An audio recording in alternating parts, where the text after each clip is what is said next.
ಸರ್ಕಾರದ ಅನೇಕ ಯೋಜನೆಗಳಲ್ಲಿ ಹೆಣ್ಣು ಮಕ್ಕಳ ಆರ್ಥಿಕ ಅಭಿವೃದ್ಧಿ ಮತ್ತು ಉಜ್ವಲ ಭವಿಷ್ಯಕ್ಕಾಗಿ ಅನುಷ್ಠಾನಕ್ಕೆ ತಂದಿರುವ ಸುಕನ್ಯಾ ಯೋಜನೆ ಕೂಡ ಒಂದು. ಇದು ಹೆಣ್ಣು ಮಗುವಿನ ಉಜ್ವಲ ಭವಿಷ್ಯಕ್ಕಿರುವ ಯೋಜನೆಯಾಗಿದೆ. ಯಾವುದೇ ಪೋಷಕರು ತಮ್ಮ ಹೆಣ್ಣು ಮಗುವಿನ ಖಾತೆಯಲ್ಲಿ ವರ್ಷಕ್ಕೆ 1.5 ಲಕ್ಷ ರೂಪಾಯಿ ಹೂಡಿಕೆ ಮಾಡಿದರೆ ಆ ಮಗುವಿಗೆ 20 ವರ್ಷ ತುಂಬುವುದರಲ್ಲಿ ಆ ಖಾತೆಯಲ್ಲಿ ವರ್ಷಕ್ಕೆ 74 ಲಕ್ಷ ರೂಪಾಯಿ ಆಗುತ್ತದೆ.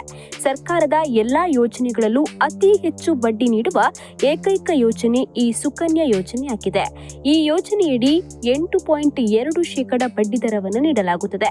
ಆರ್ಬಿಐ ಉಳಿದ ಯೋಜನೆಗಳ ಬಡ್ಡಿದರ ಕಡಿತಗೊಳಿಸಿದ್ರೂ ಕೂಡ ಈ ಸುಕನ್ಯಾ ಯೋಜನೆಯಡಿ ನೀಡಲಾಗುವ ಬಡ್ಡಿ ದರದ ಪರಿಷ್ಕರಣೆಯನ್ನ ಮಾಡಿಲ್ಲ.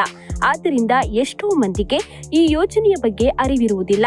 ನೀವು ಹೆಣ್ಣು ಮಗುವಿನ ಪೋಷಕರಾಗಿದ್ದಲ್ಲಿ ಇಂದೇ ನಿಮ್ಮ ಮಗು ಈ ಯೋಜನೆಯ ಫಲಾನುಭವಿಯಾಗಲು ಇಂದೇ ಖಾತೆ ತೆರೆಯಿರಿ ಮತ್ತು ಪ್ರಯೋಜನವನ್ನ ಪಡೆದುಕೊಳ್ಳಿ.